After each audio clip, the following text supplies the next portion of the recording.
कंजूस सास। इमली देवी बहुत ही भागों वाली औरत थी, क्योंकि उसको अपने जीवन में सब कुछ मिला, एक अच्छा बेटा, संस्कारी बहू और सब कुछ। लेकिन वो फिर भी जब देखो अपने नसीब को रोती ही रहती। ऐसे ही एक दिन वो अपनी पड़ोस की सहेली रज्जू से कहती है, अब क्या बताऊं रज्जू बहन, कभी कभी तो घर में खाने के भी लाले पड़ जाते हैं। 2-4 साड़ी है, वही हम दोनों सास बहू बदल बदल कर पहनती रहती हैं। पर तेरा बेटा तो शहर में काम करता है ना, फिर तुझे किस बात की चिंता? बस दिखावा है बहन, जो भी वो कमाता है आधा ही तो बेचता है। अब क्या कहूँ मैं। चल मैं चलती हूँ, घर जाकर खाना भी तो बनाना है। वैसे बड़ा दुख हुआ तेरी गरीबी वाली हालत सुनकर। इमली देवी ये सब रज्जू को बताकर अपने घर आती है, लेकिन वो इस बात से अनजान थी कि उसकी बहू राधिका ने सब कुछ सुन लिया है।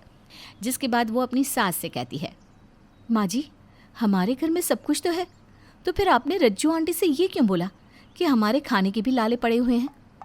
तू नहीं जानती बहू, ये बुरी नज़र कितनी गलत चीज़ है। एक बार लग जाए ना तो दुनिया उजाड़ देती है। फिर क्यों अपनी अमीरी का शोर करना। माँ जी, आपकी लीला आप ही जाने। अच्छा ये बताइए, शाम के खाने में क्या बनाऊँ? मुझे थोड़े पैसे दीजिए, मैं मार्केट होकर आती हूँ। पैसे? कैसे पैसे बहू? घर में सब कुछ तो है। मैं सरकारी राशन से सब कुछ ले तो आई थी। और रही शाम के खाने की बात, तो दिन का जो भी बचा कुचा है हम दोनों सास बहू मिल बांट कर खा लेंगे। भगवान जाने मुझे ही क्यों इतनी कंजूस सास मिली है। इनका बस चले तो मच्छर को चूस कर उसका भी खून पी जाए। कुछ बोला क्या तूने बहू? अब नहीं माँ जी, आप सही बोल रही हैं। हम दोनों शाम को दिन का खाना ही गर्म करके खा लेंगे। एक दिन इमली देवी और राधिका मार्केट जाने के लिए तैयार हो रहे थे कि तभी तैयार होकर राधिका अपनी सास के कमरे में आती है और उसे कहते हुए सुनती है, ये हो गए 50,000।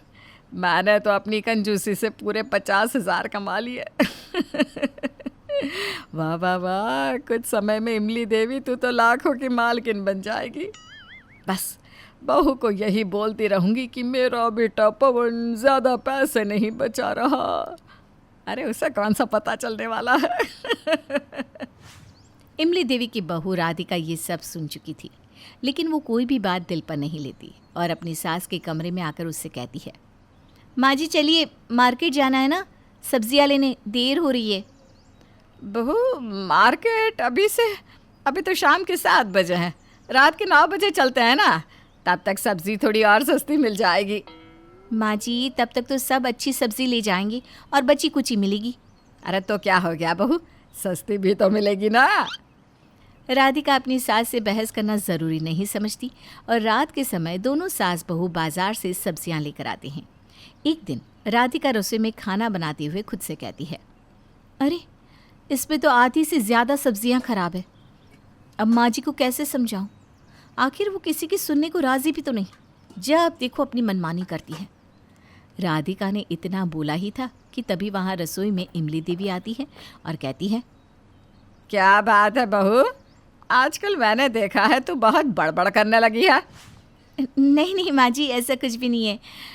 वैसे कुछ काम था क्या? मुझे बुला लेती, आपने क्यों तकलीफ़ की? मैं तो ये बताने आई थी बहू कि रात को रोटी थोड़ी ज़्यादा बना ले, दिन में उसको ही गर्म करके खा लेंगे। अब बार बार गैस क्यों फूंकना। ठीक है माँ जी, जैसा आप कहो। राधिका का जवाब सुनकर इमली देवी वहाँ से चली जाती है, जिसके बाद राधिका एक्स्ट्रा रोटियां बनाकर रख देती है और अगली सुबह राधिका इमली देवी के पास आकर कहती है, माँ जी मुझे मंदिर जाना है, तो ऑटो का किराया देना होगा, थोड़े पैसे दे दीजिए ना। लो बहू, कर देना वही बात। अरे तू भी ना पैदल चली जा, थोड़ी सेहत भी बनेगी। क्यों बेकार में पैसा बर्बाद करना चाहती है?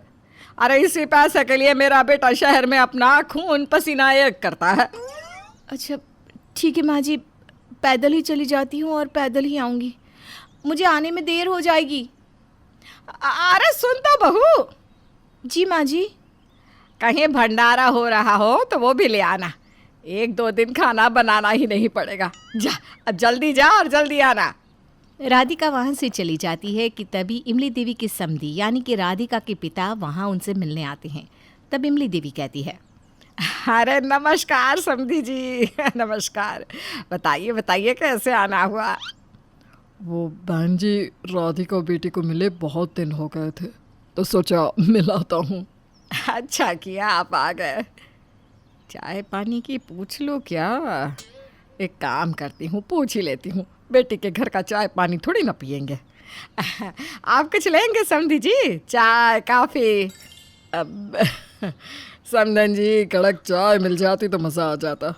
और कुछ खाने को भी ले आइएगा, दूर से आया हूँ ना तो भूख भी लगी है।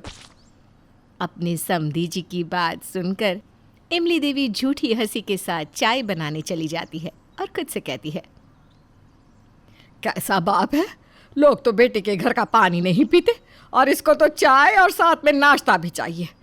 एक काम करती हूँ, रात की रोटियाँ रखी है ना, उनको तोड़कर तल कर नमक मिर्च छिड़क कर दे देती हूँ। इतना सोचकर इमली देवी यही करती है और राधिका के पिता भी मन मार कर वही खाकर वहाँ से चले जाते हैं। जिसके बाद दिन बदलते हैं लेकिन इमली देवी का स्वभाव नहीं बदलता।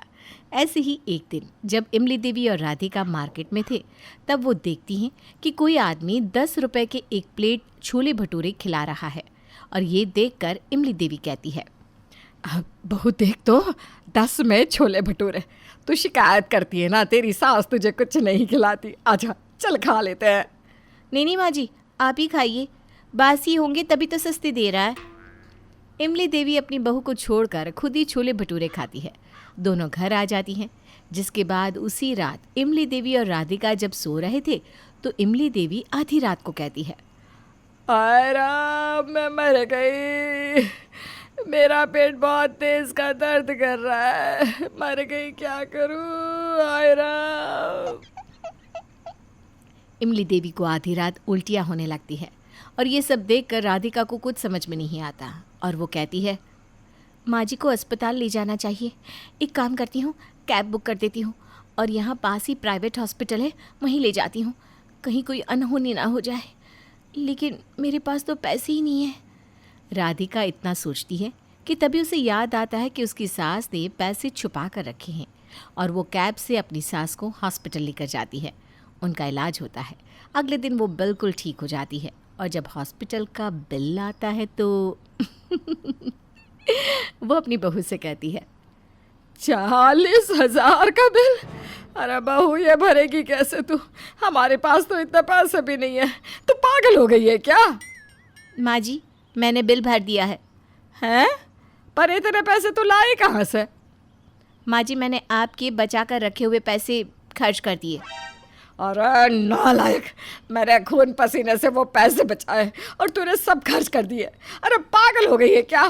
पता भी है कितने पैसे थे वो? माँ जी आपकी जान से तो ज़्यादा नहीं थे ना।